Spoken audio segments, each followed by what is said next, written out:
Good evening, everybody. If you're watching this live, thank you so much for joining. I hope you get to watch this. You may be watching this in my YouTube channel, or perhaps indeed as my podcast on my website. And today, on this latest installment of my Peyton Principles Natural Health series, I thought it was a good idea to go back to basics. I took a lot about what you can do about gut health, and I've been focusing around some menopause, and hopefully all very useful information for you. But seeing a number of clients in the past week, and I saw a lot of clients yesterday, it got me thinking about some of the basic things I talk about when I'm with my clients, some of the things I observe when I look at their food diaries. And what I think are sort of some of the basic things we need to get right before we can even start thinking about supporting different symptoms and conditions, and some of the other things I really specialize in. And so tonight I thought I'd talk about protein, because to be honest with you, it's an area and a particular macronutrient that when I go through people's food diaries, I really notice it's lacking. I think it's very, very rare that I see a client eating sufficient protein. Now, I could go into all the different symptoms and reasons why we need protein, but just very, very simply, proteins are the building blocks that make up all our tissues and our cells, our structure in our body, going into our bones, into our ligaments, our connective tissues, important for our skin. If you think about elastin, for our hair, in just every aspect of our life and our health and our survival, we need protein. We need it to make neurotransmitters in the brain. We need it for our immune system. We need it to help create energy in the body. We cannot survive unless we're getting protein in the diet. And I think for some of us, it's more a case of survival. We are surviving. We're still here. But in terms of optimizing our health, we need to think about how much protein are you getting in your daily diet. It's not about how much you get on one meal. It's not about how much you get on one day. It's thinking about every single day of the week.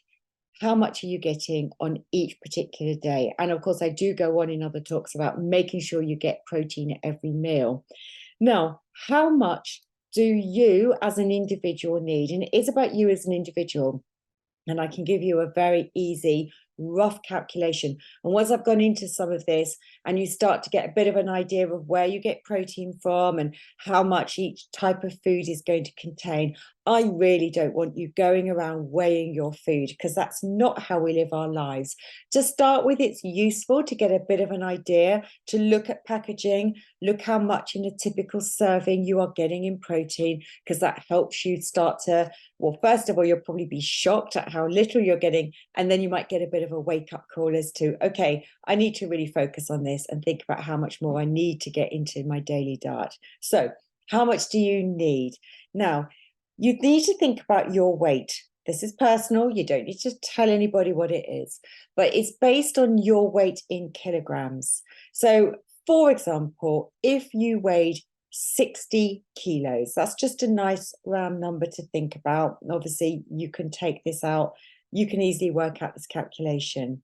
For your very basic needs in life, to survive, as I said, to keep producing a certain amount of energy, to keep producing a certain number of white blood cells, to sort of keep the basic repair going on in the body, you roughly need 0.8 grams of protein per kilo of body weight.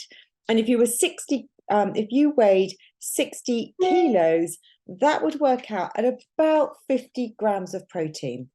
Now, for the average active person, you're more likely to need a gram of protein per kilo of body weight. So 1 gram weighs 60 kilos, that's 60 grams of protein. And that level goes up the more active you are. If you're looking to build muscle mass, the more extreme, you're going to be thinking about the bodybuilders.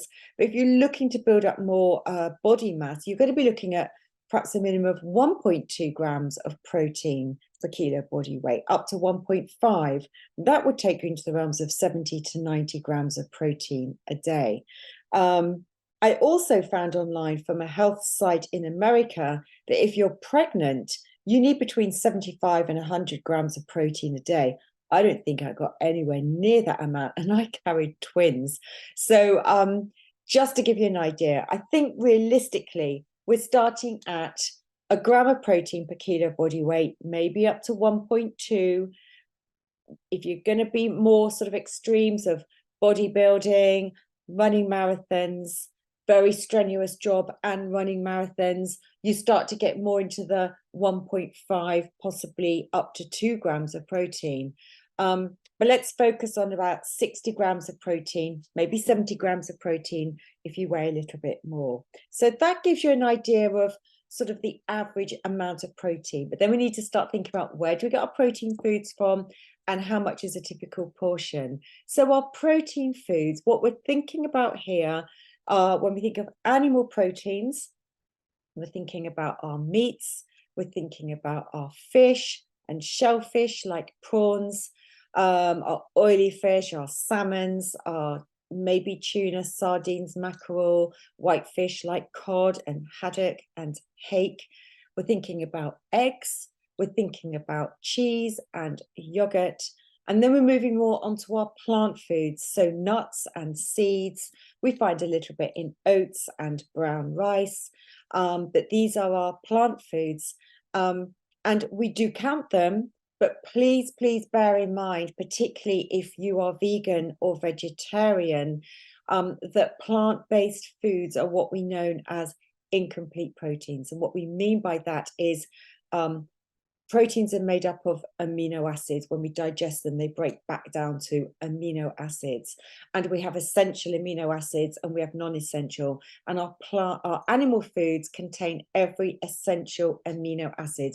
So it doesn't matter if you chose eggs or meat or fish, you're going to get every essential amino acid that the body needs for its survival, all those building blocks that I talked about. Whereas if you choose plant foods, you're going to get your protein intakes and your certain grams of protein, but they are known as incomplete. And it's very complicated to sit and think about, well, which amino acids does each protein food in the plant world have or not have? But you need to be really focused on having a very broad range of your plant foods. Pulses are another plant food that I didn't mention. So you need a broad range to make sure you're getting all of those essential amino acids. And they are called essential because the body cannot make them. Your body is able to take essential amino acids and make other non-essential amino acids from it. But you need to get those essential amino acids from your dietary sources. So let's think about how are we going to get those 60 grams of protein in a day or 70 grams. So let's have a think about our typical foods that we might eat. Now, a typical portion of fish or meat will weigh possibly about 100 grams, and 100 grams of your fish or meat is likely to be anywhere between 20 and 24 grams. So you're going to get one portion of fish or meat. Is going to provide you with, a good third of what you need. But bear in mind, if you only do that with your evening meal, how are you going to get the other 40 grams of protein at your other meals throughout the day? So your average fish and meat, roughly 20 grams. You may get up to about 24 grams of based on 100 grams of weight. It's your typical serving. I checked, I had a look. Then we've got things like yogurt, natural yogurt. So 200 grams of natural yogurt. Now, if you buy those big 500-gram pots, that's eating more than a third of one of those. And you may think that's way too much. But 200 grams of natural yogurt is going to give you about 10 grams of protein. 2 small eggs, that's why I'd always go for larger eggs, but 2 small eggs is going to give you about 10 grams of protein. If you start your day with 1 small boiled egg on a piece of toast, you're getting 5 grams of protein. As you can see, that's your breakfast. It's not, how are you going to make up the rest during the day? Then you've got like a handful of nuts. So plain mixed nuts, 25 grams is going to give you 4 grams of protein. You know, you need to think about potentially just weighing them up. Get a handful, see what that weighs. 4 grams of protein is really not very much at all. 100 grams of quinoa will give you 14 grams, but are you really going to eat 100 grams of quinoa? You might have a 50-gram portion and it will give you 7 grams of protein. 50 grams of hummus, that's probably half a tub of hummus, and 50 grams of hummus will give you 4 grams of protein. You start to see how your plant foods do not provide much or a significant amount of protein. It provides protein, but not a significant amount. You've got to work very, very hard to get your intake. 100 grams of lentils or your pulses, chickpeas or kidney beans is going to give you about 8 grams of protein. That's 100 grams weight. So you've got to work hard. Corn, 100 grams of corn will give you 14 grams. So compared to 100 grams of fish, you know, you're going to potentially get 10 grams more in a portion of fish or meat. Tofu, 120 grams of tofu would give you 10 grams. So can you see how much harder it is and to think about each meal? And this is why I often recommend to my clients to use a protein type smoothie during the day. That's where you can buy something like a pea protein. You may use a whey protein. I tend to prefer your pea proteins. And you may get in a couple of heaped spoonfuls, about 16, potentially 20 grams of protein in a heaped spoonful, 2 heaped spoonfuls that you can add into a drink with some coconut water or maybe some almond milk, and add some berries or something like that to give it some flavor as another way to add and top up your protein intake during the day. So this is where you need to really look carefully. Are you seriously getting 60 grams of protein in your diet, 70 grams of protein? You may well find that some days you're only getting 30 grams. I see this a lot with my clients. You may be only getting 30 grams. If you're lucky, you may be getting 40 grams. But for optimal health, to really support your whole body structure, its survival, its energy, for its immunity, for your skin health, for your brain health, you need to be thinking about getting so much more into your diet. So I hope you found that really useful today. I think next week I might think about some other back to basics. If you've got any thoughts around that, any questions you've got about some basic thoughts around how do I do this, Caroline, or how do I do that, do let me know. Do drop me some comments if you're watching this in my YouTube channel, or add some comments to my posts on Facebook. Please do let me know. It's invaluable to me so I can deliver some valuable topics for you that is really useful for you, providing you with some good health going forward. Thank you for watching and for listening, and have a great week, everyone.